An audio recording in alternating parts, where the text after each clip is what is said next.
Olá, eu sou o Celso Cunha e esse canal é o Saúde Financeira. Para variar, vamos falar de dinheiro, e aqui é o que interessa. Bom, vamos falar de dica de bolsa, o que você ainda não sabe. É verdade. Você está assistindo um vídeo no YouTube lá, seja ele qual for, algo que lhe interessa, e de repente entra uma propaganda, né? Falando que vai te dar uma dica, uma informação muito importante para encurtar o caminho entre o dinheiro e você. Que você vai obter lucros estratosféricos, aquela história toda. Só se fala em ganho, né? Mas por que alguém que você não conhece e dificilmente virá a conhecer no futuro te daria uma dica preciosa como essa? Essa é a pergunta, hein? Vamos lá. Eu tenho mais de 30 anos de mercado financeiro, sou diretor, sócio-consultor da Correção Consultoria Empresarial. E estou muito acostumado com bolsa, já passei por tudo por ali. E estou aqui para contar algumas histórias para que vocês adquiram alguma quilometragem nesse mercado e sejam 1% hipócrita. Desconfie um pouquinho dessas informações. Vamos lá. Eu entrei na década de 1980 na Bolsa de Valores e com alguma pequena caixa que eu tinha angariado no meu estágio na Caixa Econômica Federal, como estagiário da Caixa Econômica Federal. E ali, meu chefe, logo no primeiro mês de bolsa, fui perguntar para ele, né? Eu achava que a bolsa era um mercado que poderia fazer acontecer aquilo tudo.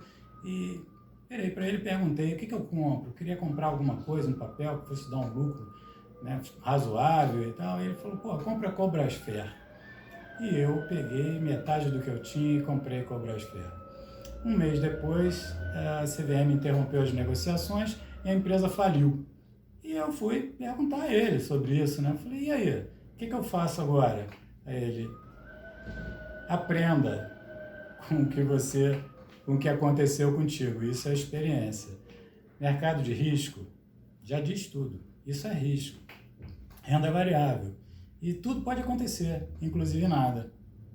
Pois é, meu investimento virou nada. Então, depois dessa experiência negativa inicial, eu resolvi que eu faria o seguinte. Eu, com a sobra, eu gastava muito pouco e estava disposto a montar ali a minha reserva de investimentos e fazer uma carteira. Então, eu decidi que eu iria comprar uma segunda linha, que são os papéis de preço médio, né? Não são uma blue chip, também não é um mico de bolsa, não são aqueles mais baratos. E comecei a comprar, na medida do possível, algumas ações e também investir no mercado fracionário, que são pequenas quantidades de ações com um desconto razoável. E fui ali montando. E fiquei 2 anos fazendo aquela minha carteira ali. Até que em fevereiro de 1986, no governo Sarney, o Plano Cruzado, eu estava vindo pela Avenida Brasil e teve uma greve de um estaleiro lá da Ilha do Governador, interrompendo o fluxo de veículos na avenida. Né? Então eu cheguei atrasado no pregão, um pouco atrasado, mas fui literalmente correndo. E quando eu entro no mercado, coloquei meu crachá e olhei para as cotações, todas as ações que eu tinha em carteira tinham triplicado de preço. Mas eu não pensei 2 vezes. Eu saí vendendo tudo que eu tinha. Eu não quis nem saber. Detonei aquilo ali, corri até a cabine, porque as corretoras na Bolsa de Valores tinham cabines, onde ficavam os telefones e você entrava em contato com o escritório da sua corretora que lhe passavam as ordens. E quando eu liguei lá, aos gritos, já tomei um esporro lá, uma bronca tremenda. E corre para o posto, e 12 postos ali, e veio ordem, vinha ordem, palavrão e ordem. Eu falei, vamos trabalhar. E eu fiquei o dia inteiro operando, não dava tempo para tomar café, fazer lanche, almoço, nem ir ao banheiro. E no final da tarde que eu fui prestar atenção, que eu fiz um apanhado daquilo tudo que estava acontecendo, tinha caído tudo para os preços do pregão anterior. Falei, cara, vou recomprar. E recomprei todas as minhas ações que eu tinha vendido na abertura do pregão. E só essa diferença dava para comprar um carro. E o meu carro estava capengando, era um carrinho velho, e foi o que eu fiz. Né? Comprei um carrinho melhor um pouco e tal, e dessa vez deu certo. Né? A gente operou muito.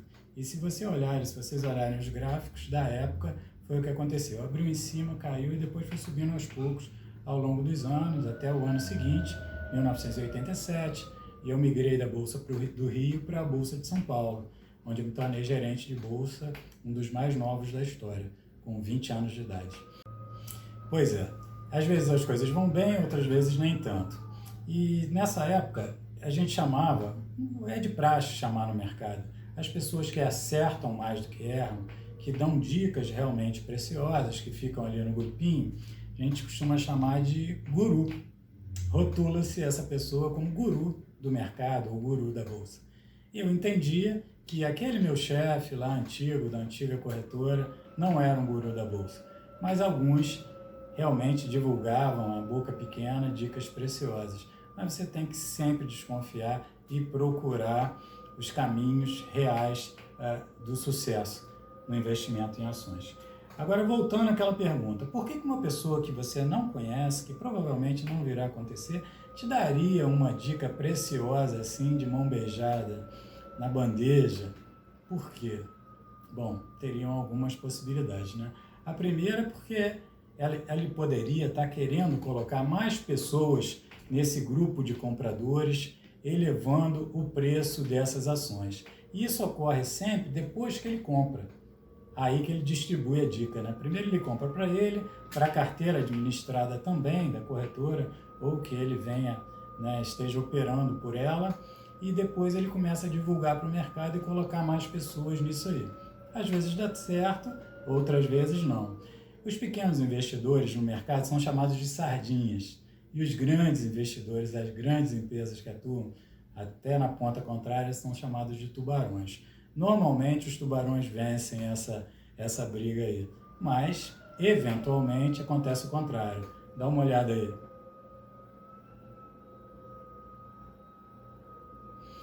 Isso foi no mercado americano e foi há pouco tempo agora, uns 2 meses atrás que aconteceu. E acontece, mas não é de praxe, normalmente acontece o oposto. Ou uma outra possibilidade é que essa pessoa que está entrando nessa propaganda ali, pagando por isso, te vendeu um curso, né? Além de te colocar no mercado, de te colocar na ponta que é interessante para ele, que o favorece a carteira dele.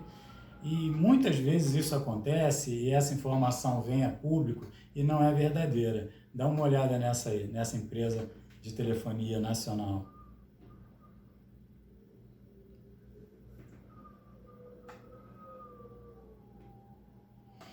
Pois é a lei da oferta e da procura, é a primeira lei da economia. Isso vale para todos os mercados. Se tem mais oferta de compra do que de venda naquele determinado preço, tende a subir. E o contrário também acontece, o oposto. Agora, quando perceba que as dicas de bolsa são, entre aspas, são informações importantes, mas para que você fique atento. Não que você tenha que entrar de cabeça nesse mercado, mas vamos lá. A minha grande indicação é que você estude os mercados, estude os segmentos, estude as empresas, a oscilação, o volume entre elas, que essa é uma grande indicação do viés de alta ou de baixa que ela está inserida nesse mercado. Meu celular tocou, eu atendi no meio do pregão e era uma amiga minha de longa data, falou: Celcinho, compra a Mesbla, depois eu te falo. Oi, Celcinho, compra a Mesbla, depois eu te falo, agora eu não posso. Desligou o telefone e eu prontamente olhei lá a cotação, 23 centavos. Eu vou comprar, tá com concordata, mas tá barato demais. E fui e botei uma grana ali. E menos de uma semana depois, a CVM interrompeu as negociações e a empresa faliu. Eu acho até que não foi proposital da parte dela, mas foi uma informação que veio do fundo. Muitas das vezes, essas informações são divulgadas para buscar compradores, para eles que possam, para que o fundo possa sair dessas ações que não consegue, né? Então ele busca compradores para poder sair em cima dessas pessoas.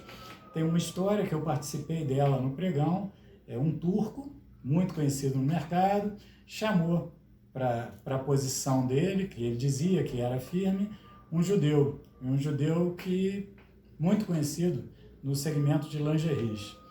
E esse judeu acreditou nele, falou: vamos comprar. O turco chamando ele para compra, ele colocou 70 milhões de dólares e foi a perda dele. Foram no mercado de opções e aquilo virou pó no dia do vencimento, que é um derivativo, no mercado derivativo, das ações na época da Vale do Rio Doce, na Bolsa de Valores do Rio de Janeiro. E ele teve uma perda muito grande, saiu do mercado e nunca mais voltou. Então isso acontece também. E o que a gente costuma dizer é o seguinte: seja 1% hipócrita, só para não se deixar enganar. Se for 2% já é ser hipócrita demais. Bom, esse é um dos motivos que você não pode investir tudo ou grande parte do seu capital em bolsa de valores ou em mercado de renda variável.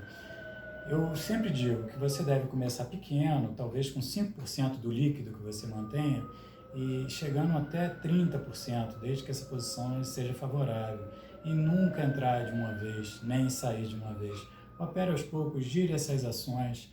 Caiu, compra, subiu, vende, e gire isso, e às vezes até modifique a tua carteira, saia de uma ação, estude uma outra, novas possibilidades. Isso é a Bolsa de Valores. Todo dia tem uma história, todo dia tem uma dica, todo mundo tem algo a te comunicar a respeito, te chamando para sócio depois que ele se posicionou. Esse canal Saúde Financeira, eu sou o Celso Cunha, aqui vamos sempre falar de dinheiro. Sério, boa sorte e bons negócios. Se você gostou, dá um like aí, curte. Se puder, encaminha para alguém que você acha legal, que vai gostar desse vídeo também. E se inscreva no canal, a gente está precisando de inscritos. Celso Cunha, Saúde Financeira, vamos falar de dinheiro. Se tiver alguma dúvida, deixa aí embaixo que eu vou ter prazer em te responder.